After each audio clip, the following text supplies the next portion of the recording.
Hey, Brandon. Yeah, man, you still owe me $8 from those Dragon Ball Z movies that we done a while ago. How's your skin? Still green? I have to call you back.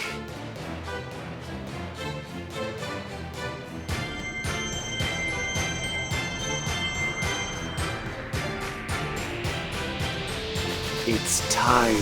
Super Smash Brothers! Characters! Logic. Here we go! Mario, you know, the typical, I don't know how to play this game, but I know this guy kind of character. It's a Mario! Everyone's favorite! You watch him in the how-to videos, and then you figure out, oh, I can do these things. Unless you watch the Melee one, where he just does all these crazy things like intercept, he's in the air, poof, gone. How? How do you do that? I mean, yeah. Dr. Mario! It's Mario but with a PhD, and instead of fireballs, it's needles. Drugs. Say no, kids. But it's the same as Mario, so I don't get it. Is it like a clone? But it's not a clone. Shouldn't clones be either good or superior from their original creator? Ah! Luigi, number 2 in some people's eyes with the whole player 2 concept, but number 1 in attacking your opponent in the weirdest of ways. Instead of, you know, dashing forward with a punch, he just does like a rolling fist thing. Instead of hitting you with a 1-2 kick, he does a 1-2 with a hip bump. Luigi's one of those like goofball characters that I feel like would actually slap you as opposed to punch you and still do the same amount of damage to both you and your soul. You saw him in Mario Kart. That doesn't leave you. Peach. You know how Deadpool has this whole magic bag thing where he just pops whatever he wants out of nowhere? That's Peach. She's just about to take a hit, pulls out a toad, and deals the damage back to you. Oh no, I'm falling in the air. I pull out an umbrella. Her side smash attack? Between a pan, a golf club, and a tennis racket. But then what else happens? She pulls vegetables out. What's she gonna do? Chop them up, have them nice and fried, and then throw them at you? No, wait, that's Game & Watch. We'll get to him later. Battle. Really powerful, generic villain bad guy type of thing. The combos that you could do, and the gravity that he can defy. Seriously, he can just spin in the air a bunch of times. When does he do that? Oh, no, wait, his kids do that in every single other Mario game. But then why does he, like, chomp down like a thwomp? Or does that in Super Mario 3 too? Wow. The other thing he does, in the first game, when he was introduced, he grabs you, and then he bites you a bunch of times. Pretty scary stuff. I mean, dragon, turtle, lizard biting you. Ow. And then he turns into a WWE wrestler. And then he comes in with the People's Body Slam! The People's Body Slam! Ah! Yoshi, the ever-lovable green dinosaur, who can drive go-karts. Besides that, generic moveset of throwing eggs, eating people, putting himself in an egg. I mean, I feel like he could open up his own restaurant, but the scary thing is that it's his own children! He's attacking you with his young! It's like a chicken with sentience throwing its eggs at you. Do you realize how scary that is? It's a chicken going, and then just throws eggs.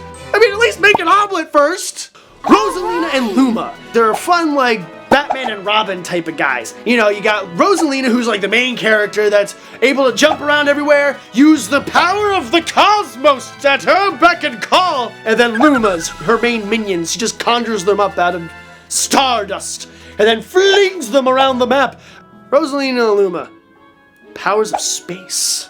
Bowser Jr. and company. If you know, instead of like changing colors, you change kids. This character just confuses me, because it's like, in the original Mario games, they were all pretty crafty with their magic wands. No magic wands here. They're just like tinkerers. They come up with bombs and licking clown cars and flying licking clown cars, and then they pull out a Mario Kart. They drive around the stage and then spin off. Like, why? Just, you know, maybe get your car repaired so you can just plow through them. Instead you're like, yay! Come on, man!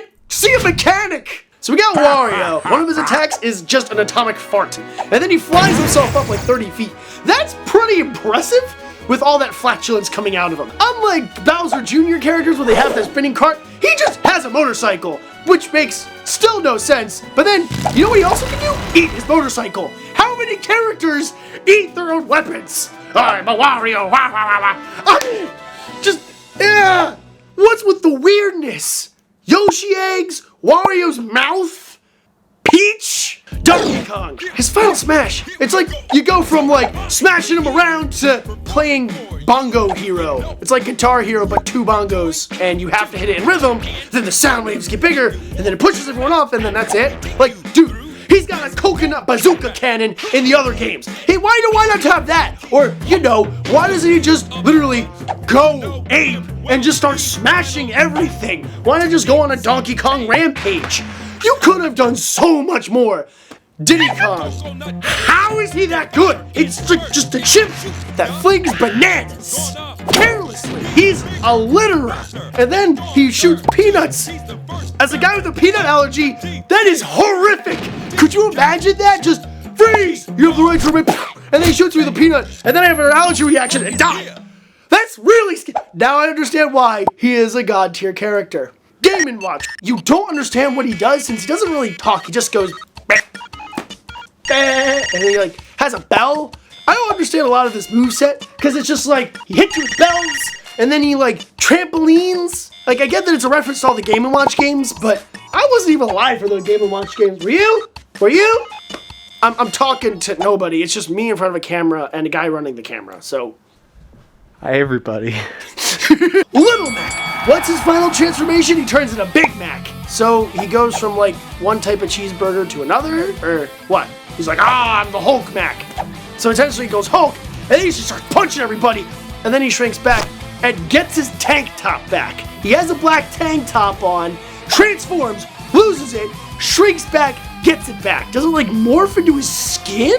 Does it just pop out? Does he like take it off first politely, then folds it where we can't see it, and then transforms? I just don't understand. I really do understand. No, I don't. What am I talking about? Yes, our silent protagonist has so many convoluted timelines and yet still has time to come in for Smash Brothers. And his final smash never comes up in the actual games. How epic would that be if Link could do his final smash in another Zelda game? Think about this for a second. If you go back to like the original Zelda games or any of like the top-down ones, and he marches along and he just locks onto you, and then you see like the two triangles, why doesn't he do that as like a final combination to somebody? Oh, what if he, you know, pulled out his ocarina, had the entire game go back in time 3 days? Could you imagine the infinite loop of craziness that he would have as an advantage if he had that ability? But no, we have to keep consistency. Zelda, Sheik. Zelda? Sheik. She can defend herself. I mean, you see how she can defend herself in these games.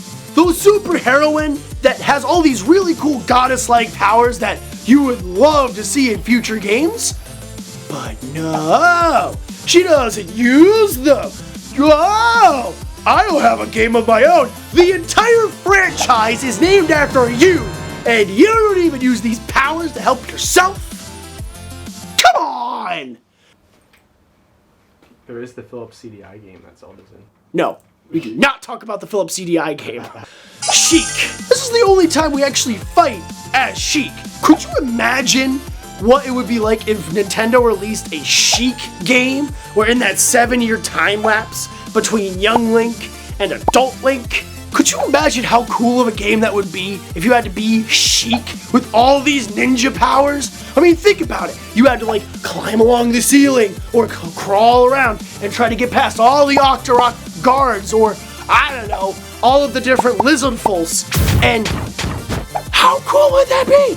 Ganondorf, the guy with the most depressing chant. I mean, think about it. Everyone just goes, Ganondorf, Ganondorf. It's like people paid them to cheer for this guy. It's like, oh, all right, look, just take the $20 and pay and just cheer him on.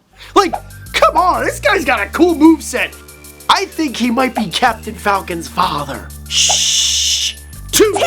You know, it'd be actually kind of cool if he could do some of his more Wind Waker moves as opposed to being a direct clone. What if he summoned the King of Red Lions as his main final smash and he would sail and wipe away his entire competition while riding off into the sunset? And then the entire Smash board would be covered in water, and then everyone would slip, and then you have to put up like those yellow hazard signs everywhere. And then you'd also have to have like the cuidado ones for those that speak more than one language. And then seriously, like this could be a health hazard. So maybe it's a good idea that they actually did do the whole Copy. 6! Oh man, is this character cool. Until you realize, holy smokes, this character could be really broken. I mean, one of my buddies actually like managed to hop across bombs. How do you jump on bombs? It's like me jumping on landmines and getting to my destination safely by just using a pogo stick. I mean, how dangerous is that? Just, oh, I'm in a ball, and I hop, using my bombs to get from one place to the next. It's like, no! That's dangerous! Zero Suit Samus. She's like top tier, really good, quick fighting combo-y person who just has her own like jump, but every time she jumps, you see like after images of her, but only like a blue silhouetted version. I want to know how you do that. If I jumped right now in the air, could I possibly do that without editing effects? I don't know, but with editing, it'll look something like this. Yeah! Pit! Who is he? Oh, right, he's from the 8-bit era. What does Pit do? Flies, shoots arrows, so he's Cupid. He's Cupid, but without having people fall in love. Instead, what he does, shoots them off stages. Real classy, Pit. Real classy. But then you also got Dark Pit, essentially his emo cousin. Palutena, essentially Pit's boss. She's like, can I join in? I'm joining in. I'm gonna join. Dude, Palutena's a goddess. I mean, her final smash, she can conjure giant columns of light. And that's it. Like, she could do so much more, but she just makes shields and counters attacks. There's so much you could do with a goddess, man. I mean, she's a goddess. Goddess! Villager. He sees you when you're sleeping. He knows when you're awake. He'll chop you with his axe. He'll catch you in his butterfly net. He'll blast you with a clay cactus. And then he'll put you and your projectiles in his pocket. Hi everyone! I hope you guys enjoyed this video. I mean, I loved talking about all these different characters. I mean, I have my personal favorites, but I'd love to hear what your favorites were too if you want to comment those down below. And as always, like, comment, subscribe. Follow us on Facebook, Twitter, you guys know the whole drill at this point. Check out some of our other content, and, well, yeah. Bye, everyone.